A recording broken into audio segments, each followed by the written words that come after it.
السلام علیکم دوستو، حضرت فاطمہ اور حضرت علی۔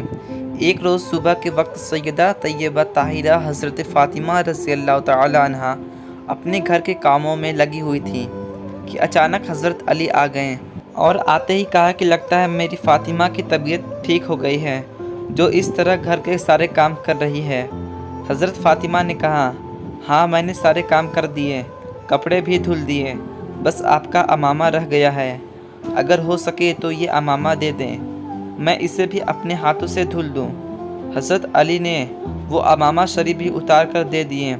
حضرت فاطمہ نے امامہ کو بھی دھل دیا اور دھلنے کے بعد شہزادوں کو غسل کرا کر ان کو کپڑے پہنائے۔ آپ جب ان کے بال سنوارنے لگیں، آنکھوں میں آنسو آ گئے، آپ رونے لگیں۔ حضرت علی نے رونے کی وجہ پوچھی تو حضرت فاطمہ نے کہا کہ مجھے ایک خیال نے رلا دیا۔ حضرت علی نے پوچھا، کون سا خیال؟ حضرت فاطمہ نے کہا، اللہ جانے کل میرے بچوں کا کوئی چہرہ دھلے گا کہ نہیں، کل کوئی ان کے بال سنوارے گا کہ نہیں۔ یہ سن کر حضرت علی کی آنکھوں میں بھی آنسو آ گئے۔ آپ نے کہا، فاطمہ ایسا نہ کہو، آپ ایسی باتیں کیوں کر رہی ہو؟ جناب فاطمہ نے جواب دیا، میرا دنیا سے جانے کا وقت قریب آ گیا۔ حضرت علی نے پوچھا کہ ایسا کیسے کہہ دیا؟ تو آپ نے بتایا کہ تہجد کی نماز پڑھ کر میں فجر کی نماز کے انتظار میں بیٹھی تھی، آنکھ لگ گئی، خواب میں مصطفیٰ آئے تھے، فرمانے لگے، فاطمہ بہت دن ہو گئے ہیں، جدائی تمہاری برداشت نہیں ہوتی، آؤ اب اپنے بابا کے پاس آ جاؤ۔ اتنا سن کر حضرت علی کی آنکھوں میں آنسو آ گئے۔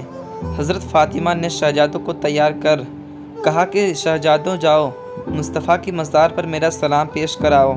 اس کے بعد جناب فاطمہ نے علی کا ہاتھ پکڑا اور کہنے لگیں، مجھے آپ سے کچھ باتیں کرنی ہیں، میرے پاس وقت بہت کم ہے، کیا آپ مجھے کچھ وقت دیں گے؟ حضرت علی نے پوچھا، کیا کہنا چاہتی ہو؟ نبی کی شہزادی جناب فاطمہ نے اپنا دامن پھیلا کر کہا، میں آپ سے کچھ مانگنا چاہتی ہوں۔ حضرت علی نے کہا، مانگو، کیا مانگنا چاہتی ہو؟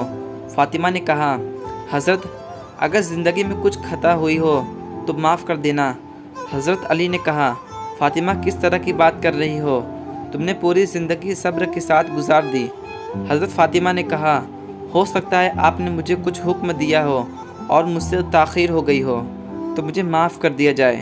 حضرت علی نے فرمایا، اے فاطمہ، مجھے یاد ہے کہ تم نے اپنی زندگی میں میرے ساتھ اس صبر کے ساتھ گزاری کہ کبھی ایک لقمے کا سوال نہیں کیا، تم نے پابند لگے کپڑے تو پہنے لیکن لباس کا کبھی سوال نہیں کیا۔ اے فاطمہ، مجھے ساری زندگی تم سے کوئی شکایت نہیں ہوئی، لیکن اے فاطمہ، میں بھی کچھ کہنا چاہتا ہوں کہ کل قیامت کے دن مصطفیٰ کے ساتھ کھڑی ہو تو کہیں میری شکایت مت کر دینا، یہ مت کہنا مصطفیٰ کس کے ساتھ چھوڑ کر آئے تھے، اس کے ساتھ جس نے فاطمہ کو کبھی بھر پیٹ کھانا نہ کھلایا، اس کے ساتھ جو فاطمہ کو کبھی نئے لباس نہ دے سکا۔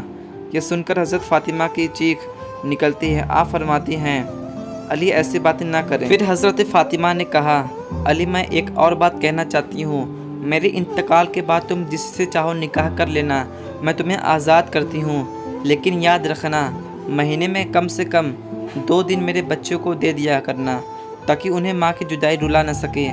پھر جناب فاطمہ نے کہا کہ میں ایک بات اور کہنا چاہتی ہوں کہ میرے بعد تم دن کے اجالے میں کبھی گھر میں داخل مت ہونا، کیونکہ جب تم گھر میں داخل ہوتے ہو تو جو آپ کی شہزادی ہے زینب، وہ اتنی حیا کیا کرتی ہے کہ میرے کمر کے پیچھے چھپ جایا کرتی ہے، وہ اتنے حیا والی ہے کہ تمہارے سامنے آنے سے شرمایا کرتی ہے۔